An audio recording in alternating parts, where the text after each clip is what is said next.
Hello from New York City, Book Expo America 2012, and I'm your host, Kristen White of Bestselling Celebrity Author TV. And I'm here with author Edie Raether, and she has such a powerful new book out. It's about stopping bullying. Hi, Edie. Thanks for being here. Thank you for having me. You know, this is such an important message today, and I know that your book's already taking off like wildfire. It is. It is. I'm getting so many orders, and it's off the press today. Wow. Congratulations. Well, and happy birthday for the book. Yeah. Why is the message so important today? Well, you know what? People say there's always been bullying, but bullying is different today. It's really, we are programming our children's minds to be violent with the video games and a lot of the media and what they're seeing on TV and exposed to. We are really changing the DNA of children's brains. Proper or improper nutrition is contributing to it as well. So I think there's really a crisis in America. You know, we have a dropout rate of over 50% in many of our major cities, and as much as crime may be down in general with the youth and the bully side and the suicides, we got to get serious about this. And so I have a program that's different in a couple ways. One, I talk about the 7 types of bullying. And I will tell you that one size does not fit all when it comes to bullying. We can't look at it as, you know, one big silver bullet answer, because some are more sociopathic.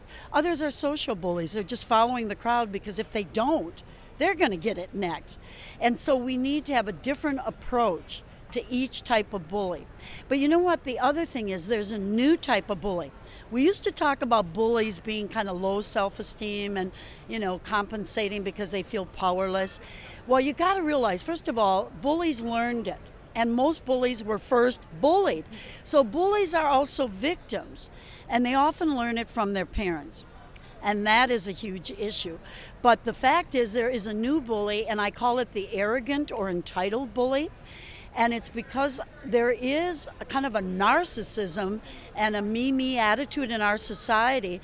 And so a lot of the jocks and the cheerleaders and people who are very achievement oriented are actually being bullied simply because they can. It's almost like our sports heroes and our politicians do really stupid things. And it's simply because they can, and they believe they can get away with it. What have you found has been the relation between social media and bullying? A lot of teens are using Facebook, they're using Twitter now, they're using Instagram. Oh my gosh. Well, I have a chapter in the book that is on cyberbullying, and that is one of the huge changes right now. Because when a child was bullied when I was growing up, at 3 o'clock they could leave school and get some reprieve. Now it's 24/7. It's harassment that never, ever sleeps. And the fact is that every cell phone that a child is carrying around is a weapon. So one of my chapters is on weapons without wisdom. We are giving our children weapons where they can kill people. Because if I keep harassing you, and every time you look at your cell phone and there's a message that's going to push you off the George Washington Bridge, guess what? I have killed you. And these children, their prefrontal lobes are simply not developed enough to understand the consequences of what they're doing. But you and I are responsible for those kids. We got to stop pointing our fingers at the kids. Who do you think it needs to pay attention? Is it the educators? Is it law enforcement? Is it the parents? Is it the kids? I mean, where does the finger need to point? The entire community. And I address that in the book too. Let's see the cover. And it just doubled in size and tripled in value. That's the one that's coming off today. This is the older version. But first of all, one of the problems is that teachers, only 4% really do anything about it. 24% recognize it as a problem. That's 76% of educators don't even recognize it as a problem. And parents get defensive of their children. See, my approach is a little bit different.